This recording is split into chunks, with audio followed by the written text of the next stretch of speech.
সাধারণত এই ধরনের ঘটনাগুলো যখন ঘটে তখন এটাকে একটা ন্যারেটিভ দাঁড় করানো হয় যে মাদকের বিরুদ্ধে অভিযান চালানো হচ্ছে, এবং আমাদের মন্ত্রী মহোদয়ও কিন্তু সেটাই বললেন যে মাদকের বিরুদ্ধে অভিযান চালাইতে হবে। রাত 12টায় কোনো তরুণ কোনো কিশোর যদি এভাবে একা বাইরে থাকে তখন পুলিশ অবশ্যই তাকে ধরবে, অবশ্যই তাকে জেরা করবে, এবং সর্বশেষ তিনি বলেন যে তাতে যদি কোনো কনস্টিটিউশনাল রাইট লঙ্ঘন হয় আমরা সেটা পরে দেখব।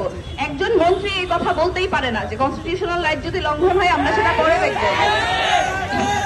এখানে দুইটা জিনিস বলতে চাই। প্রথমত, হামলার যে নির্দেশদাতা তার কিন্তু ইতিহাস আছে, তার কিন্তু পূর্বেও এই ধরনের হামলায় নেতৃত্ব দেওয়ার ঘটনা আছে।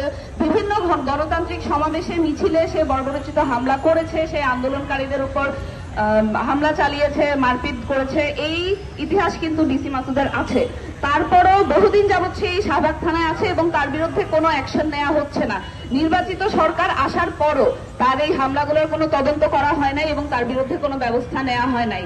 দ্বিতীয়ত, যেই বিষয়টা যে সাধারণত এই ধরনের ঘটনাগুলো যখন ঘটে তখন এটাকে একটা ন্যারেটিভ দাঁড় করানো হয় যে মাদকের বিরুদ্ধে অভিযান চালানো হচ্ছে, এবং আমাদের মন্ত্রী মহোদয়ও কিন্তু সেটাই বললেন যে মাদকের বিরুদ্ধে অভিযান চালাইতে হবে। রাত 12টায় কোনো তরুণ কোনো কিশোর যদি এভাবে একা বাইরে থাকে তখন পুলিশ অবশ্যই তাকে ধরবে, অবশ্যই তাকে জেরা করবে, এবং সর্বশেষ তিনি বলেন যে তাতে যদি কোনো কনস্টিটিউশনাল রাইট লঙ্ঘন হয় আমরা সেটা পরে দেখব। একজন মন্ত্রী এই কথা বলতেই পারে না যে কনস্টিটিউশনাল রাইট যদি লঙ্ঘন হয় আমরা সেটা পরে দেখব। সবার আগে তার সংবিধানকে আপহোল্ড করতে হবে, তারপর তার যদি কনসার্ন থাকে যুব সমাজকে নিয়ে সেটা সে তারপর ব্যক্ত করতে পারে। মন্ত্রীর এই ফুটেজখোর কথাবার্তা, এই ধরনের জাস্টিফিকেশন, লেজিটিমাইজেশন দেওয়ার কারণে পুলিশ কালকে সাহসটা পাইল নাইম ভাইয়ের উপর হামলা করার।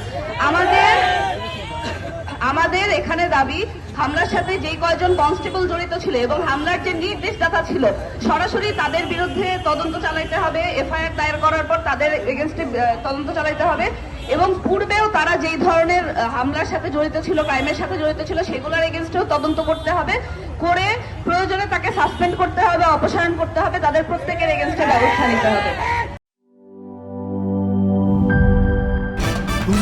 ভয় পাস না, এটা কসমিক ডোর। শব্দের আরেক নাম কসমিক ডোর। এর ওয়াল থিকনেস ও রিপ থিকনেস বেশি থাকায় এটাকে 50 বছরেরও বেশি। কসমিক ডোর, নিশ্চিন্তে 50 বছর।